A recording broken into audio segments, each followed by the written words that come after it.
I love to sing. Do you love to sing? If you don't, I really don't understand why not, because you don't necessarily have to be good at singing in order to sing well, and especially when it comes to singing songs of praise to God. One of my favorite topics or themes for singing is singing about faith. What's your favorite song about faith? I'm Steve Lusk with the Red Bank Church of Christ in Chattanooga, Tennessee. And all this year, we have been studying from this little book, our daily devotional book, My Family. And in this book, we're trying to see, are there ways that we can improve our families, help our families become more and more like Jesus, help our families reach out to others, just strengthen our families in general. And of course, families come in all shapes and sizes. There are big families and small families. Sometimes just a single is a family. And of course, in the larger sense, we're all a part of the family of God. So these thoughts each week have been helpful to us from a number of perspectives, no matter where we are in the whole gamut of what family is.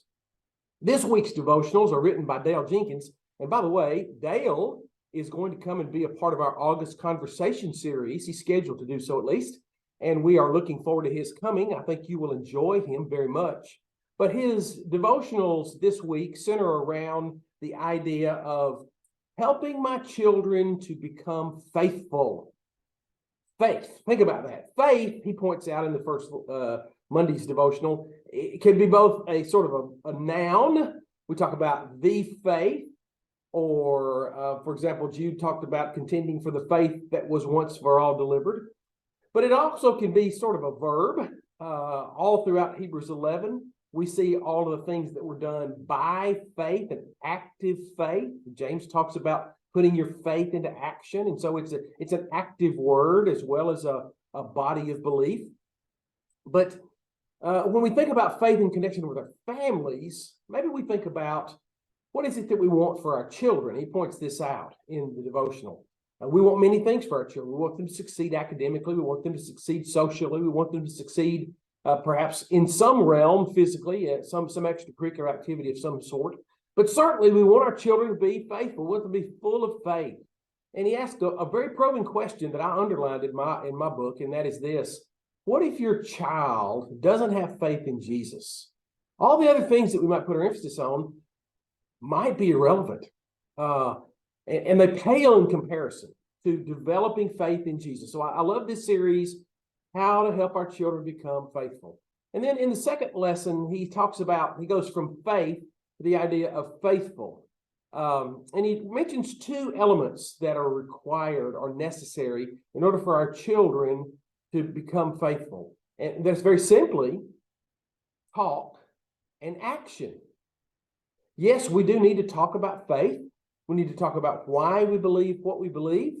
We need to talk about the substance, as the Hebrews writer talks about it in Hebrews chapter 1, chapter 11, verse 1. The evidence for faith, about the necessity of faith. Without faith, it's impossible to please God. But we also need to put that into action. Talk without action becomes sort of meaningless and vain. On the other hand, we could be actively doing good for others and helping others and living a kind of faithful life. But if we don't explain to our children why we're doing what we're doing, then he points out we're nothing more than Boy Scouts or Girl Scouts. We're just doing good deeds. And certainly nothing wrong with that.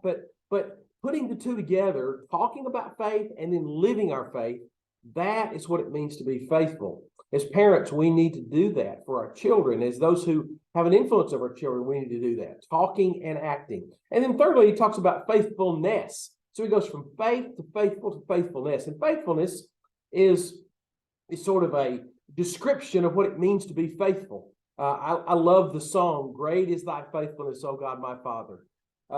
He talks in that song about how consistent God is, how dependable God is, how gracious God is. What a wonderful song. Faithfulness is all of those things. Faithfulness, he points out, is not perfection.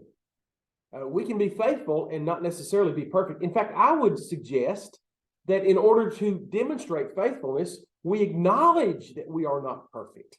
We acknowledge our imperfections and our need to do better, our need to repent, to change. I want to ask this question to parents and grandparents. Have you mentioned to your children or your grandchildren that you failed, that you've messed up, that I'm wrong, I'm sorry? It's important that our children hear us say, yes, mommy messed up, daddy messed up, I made a mistake, I sinned, and I want to make that right. I want to do better. I want to grow from that. I want to learn from that. I want to ask you, and I want to ask God to forgive. That's a part of faithfulness. And so faithfulness is not perfection, but it is being true to God's will for our lives.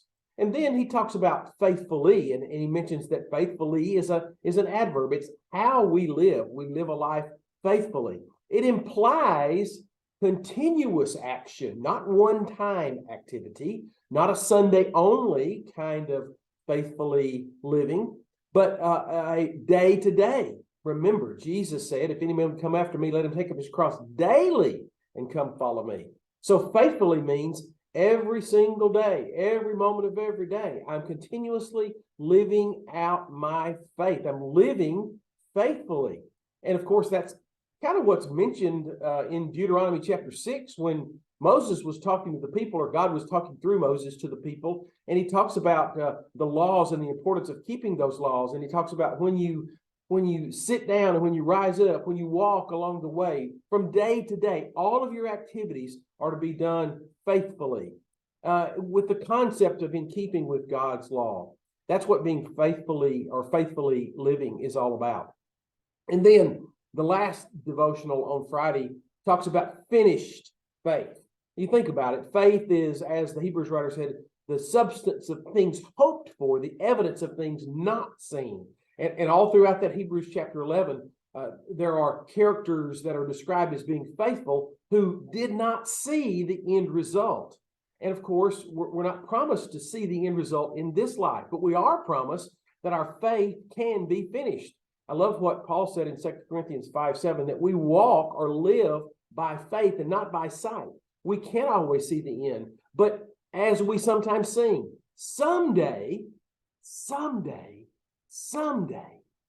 there's going to be an end. Someday we'll see heaven. Someday we'll see God. Someday we'll be with Jesus. Someday we'll be with all the redeemed of all the ages. The song, there is coming a day when no sorrows will come. All of those good things, all the troubles and trials and tribulations of this life will be over, and eternal bliss will be there for us. There is coming a day. And then I love that old song, faith is the victory that overcomes the world. Yes, there's a lot of trouble in this world, and sometimes it's hard to hold on to faith. It's hard to realize that there is an end to all this, but there is such thing as finished faith. You remember in 1 Corinthians 13, the Apostle Paul was writing to the church at Corinth, and he was talking about the importance of love, especially in using and demonstrating spiritual gifts and using our giftedness to glorify and honor God. And he talks about the characteristics of love. And at the end of that passage, he says, now abides faith, hope, and love. These three, but the greatest of these is love. Why? Because faith and hope are going to be finished someday. Our faith is going to be finished. So keep the faith, guard your faith, teach your children to be faithful. Not perfect, but faithful to God. And we have the promise that someday there'll be an ultimate reward. That's encouraging for us.